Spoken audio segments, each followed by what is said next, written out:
Let me quickly introduce someone who's just joined us. He's the Managing Director of Aricare, Mr. Chris Ndulue. Great to have you here. Thank you so much.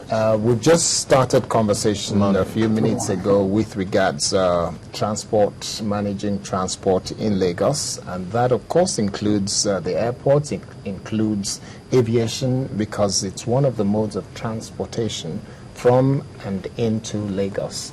Now, let's quickly look at your own transportation to this place. Yeah. How did you find it? Because the Honorable Commissioner just said it took him 2 hours. I remember speaking with you. Yeah, we spent more time. We spent close to 3 hours because you maybe left earlier than we did. So I've never seen this kind of traffic in recent times. The worst I see is on Third Mainland Bridge, but this is far worse than that. And I was told that it's as a result of some bad spots somewhere after the Channels Junction. And I was wondering why such a bad spot cannot be just taken care of in such a way that cement and put them in such a way that at least the vehicles can easily just bump through it and pass. I think it will make a lot of difference because a lot of man hours are wasted there. Yes. Okay. Now let's quickly jump into the area of aviation while we're still on transportation around the country. Aricare has a track record that I think to a large extent we can say, fortunately, and by the grace of God, as we like to say in Nigeria, there's not been any incident that you can refer to as having been an accident by any of your planes. Yes. Well, I am not sure any is confirmed, but the MD is here. He can confirm. Yes. Have you had near misses? Let's look at safety. There hasn't been any near misses. What was the story last week? We heard about some incident in Benin regarding an ARIC aircraft, because there were two last week, the Cabo one and the ARIC one. No, that was not an incident at all. Okay. We're glad to hear it, I promise you. Just Friday before the last, an aircraft left Abuja for Benin and got to Benin and couldn't land because the weather was bad at the airport. And then came back to Abuja and dropped the passengers. No problem. And I was surprised that especially on TV, a few presenters have tried to make this an issue.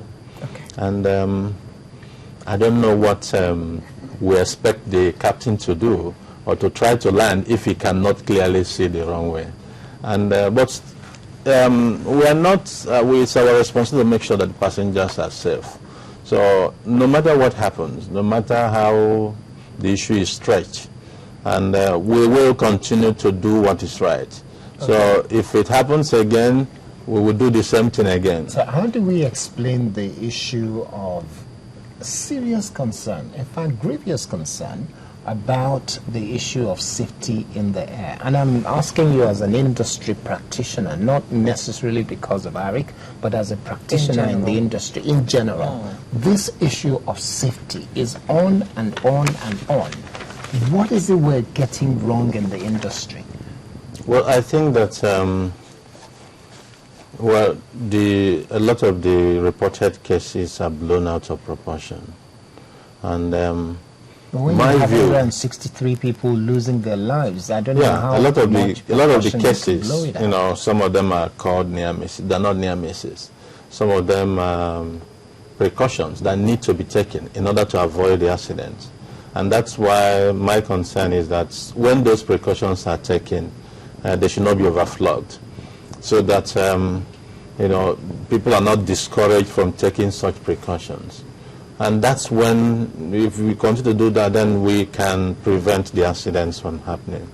But we've had a few cases of real accidents taking place, and I think that it just calls for greater oversight, you know, over the airlines, and as well as the airlines themselves realizing that they need to continue to fly safely. They need to continue to do things appropriately to be able to. So when you mention, sorry to interject now because of time, when you mention oversight, who's doing the oversight, and are they doing it effectively? Yeah, the oversight, largely rests with the Nigeria Civil Aviation Authority. And over time, we've seen some improvements in terms of regulations in Nigeria, in terms of how the airlines should operate and how this oversight is done. But once in a while, things happen, things can go wrong somewhere.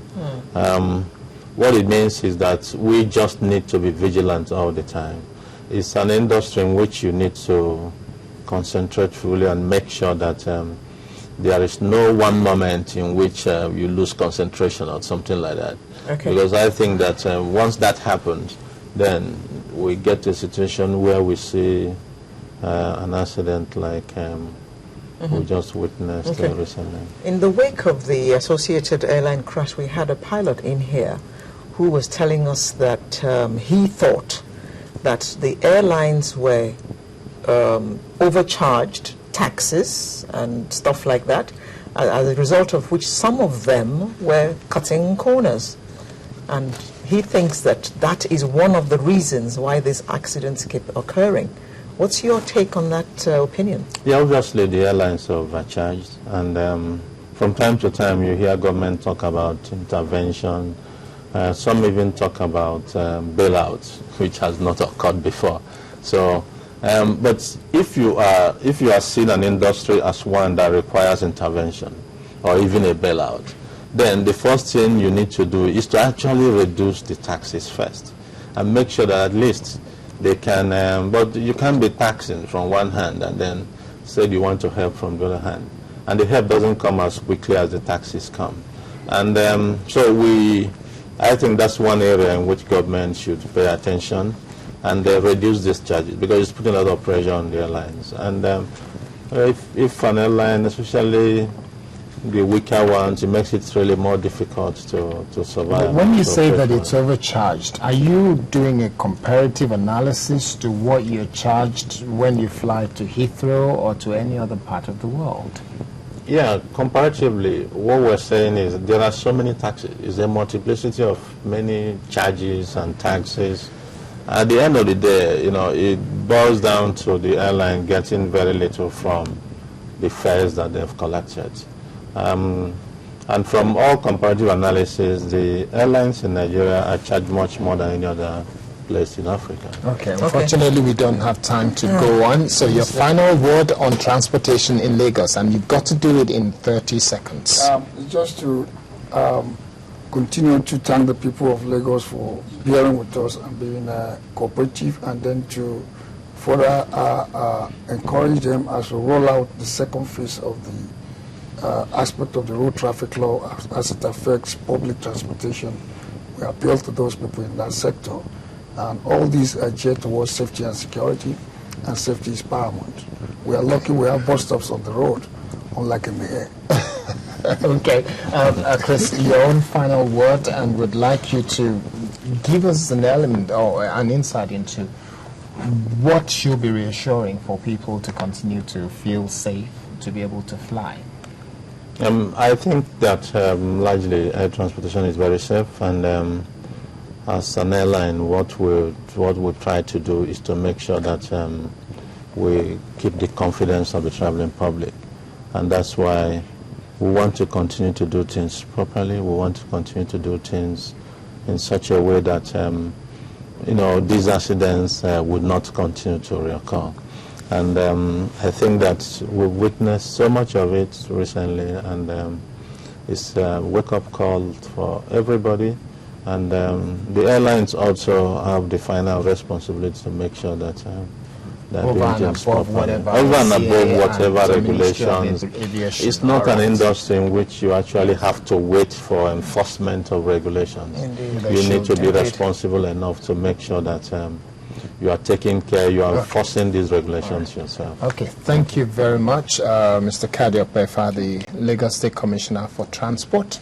and the Managing Director of Aricare, Mr. Chris Ndulue. Thanks for coming on the show this morning. We are hoping that we'll be able to bring you back because we didn't have enough time to even scratch the surface of the conversation we wanted to do. Alero, we have to wrap up and go home so now. that's us for today. If you've enjoyed being with us today, make sure you're there next Saturday when we bring you a fresh, piping hot package. My name is Alero Edu, and I wish you a very happy weekend indeed.